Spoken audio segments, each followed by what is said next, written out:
Hi everyone, this is Julie from Urban Yogis, and this is part 4 of cross-training your yoga practice.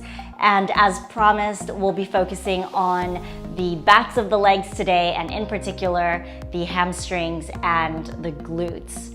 Now, in our yoga practice, there tends to be this emphasis on stretching the hamstrings and stretching the backs of the legs and the outer hips, and we tend to underemphasize the work that both the hamstrings and the glutes do in unison to either maintain certain postures or to create certain movements. Now, on a day-to-day basis, you can think about the hamstrings and the glutes in terms of their work when we are in the act of walking, right? So if you're walking and let's say one of your legs is behind you, the work of propelling you forwards with the back leg is being done by the hamstrings and the glutes in unison. And in the same way, if we're walking up a flight of stairs, for example, the front leg steps on the higher step, and the movement of propelling us upwards with the back leg is also being done by the hamstrings and the glutes.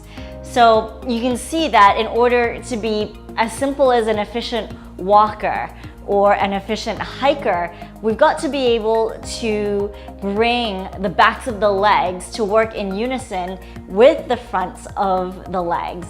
And this goes for being efficient in maintaining certain yoga postures as well as creating various movements. So that's what we'll be having a look at today. One of the best ways to get an understanding of what the hamstrings and the glutes do when the leg is in the backwards position is through an exercise known as the Romanian lunge. Now, this can be done weighted or without weights. If you're using a set of weights, you can take dumbbells into both of your hands or even a barbell over the shoulders. But for today, I'll be demonstrating the work of the legs without weights. And all you'll need is a raised platform, such as a bench or a stool or even your couch. And I've got my little poof here. So this raised platform is for your back foot. So I'm going to turn around so you can have a look here. Take the back foot and place it onto your bench. Now, with this leg raised, you're already going to feel that the hamstrings and the glutes are starting to come together to work in unison. Now, we're going to start to bend both legs. So just be mindful that the front knee shouldn't move too far forwards of the ankle. Maybe stacked over the ankle if you can. All right, so and then straighten both legs. So again, as you straighten the back leg in particular, that work is being done by the hamstrings and the glutes. They start to work together. Of course, the front leg is working as well, but for the purposes of today, I'm focusing on what the backs of the legs are doing as I'm going to tie this into some of our common yoga postures and movements. I'll do that one more time so that you can have a look. All right, so let's get into some really good hamstring work, and for that, I'll be taking you through the straight leg deadlift. Now, for this, you can use a set of dumbbells or even a barbell, and again, you want it to be reasonably heavy in order to work against the weight of the barbell or the dumbbells. All right, so I've got, once again, my 5-kilo dumbbells, and starting in a straight leg position with the dumbbells in such a way that your palms are facing towards you.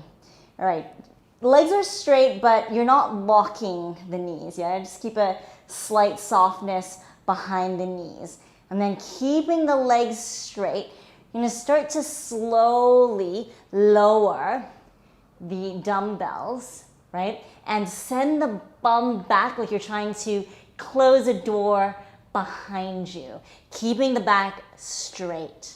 and then slowly come up.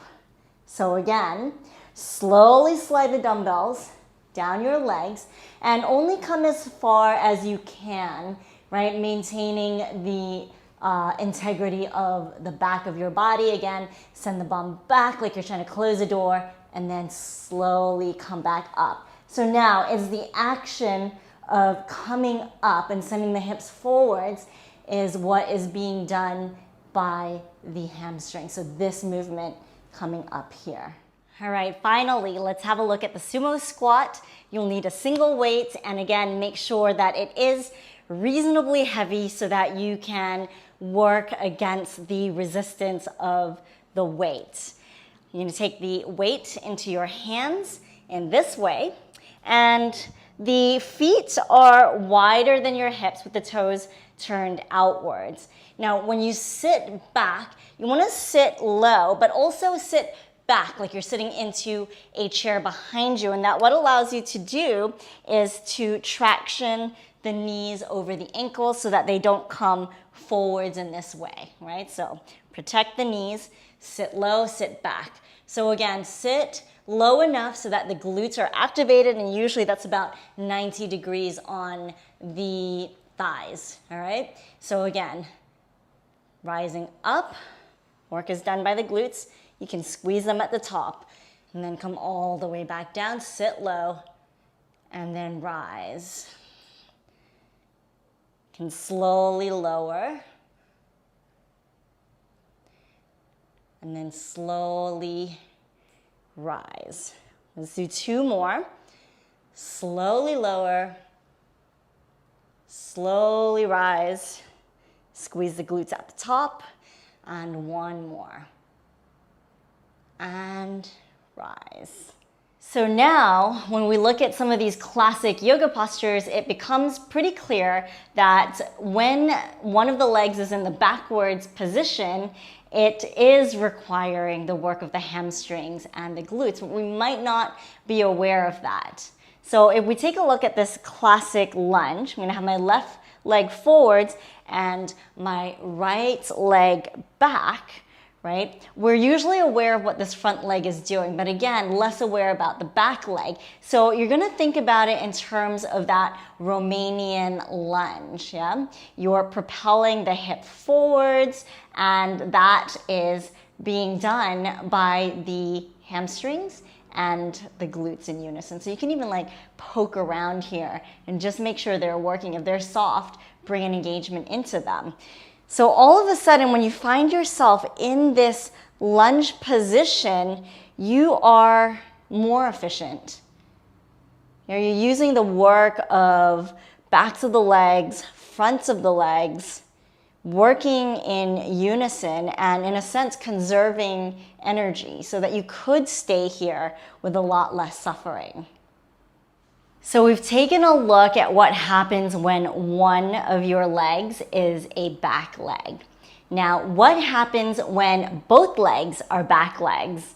And that's a situation that we find ourselves in when we're taking certain back bends, right? So just right up here from a standing back bend, if I send my hips forwards, right, to create the back bend, remember that that movement is actually being done by, once again, the glutes and the hamstrings, right? So if I come up here, keep on sending the pelvis forwards to create this back bend, what I'll find and what you'll find is that the hamstrings are contracting, the glutes are contracting, and this creates support from the lower body. Now, the same thing is happening when we're lying on our bellies in the cobras, in the upward dogs. So let's have a look at these often forgotten legs.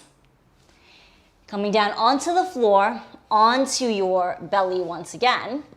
And as we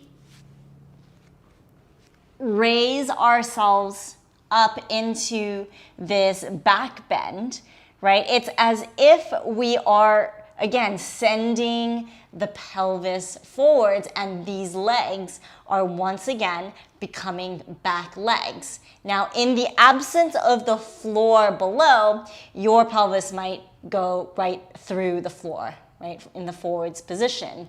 But we've got the floor, so it is sort of resisting the movement of the pelvis, but the legs are still working in that same way.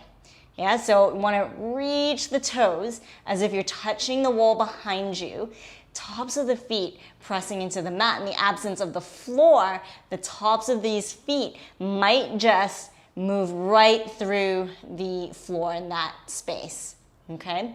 And one more time, the legs, yeah, hamstrings are engaged, glutes are engaged, creating the support from the lower part of the body in order to create this back bend.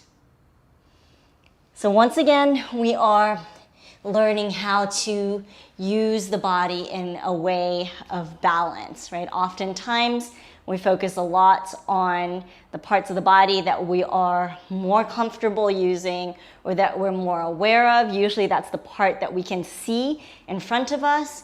What tends to get forgotten is the part that we're not looking at, and that's what happens to the legs in the back. So have a go at that in your next yoga practice, and I'll see you again in part 5.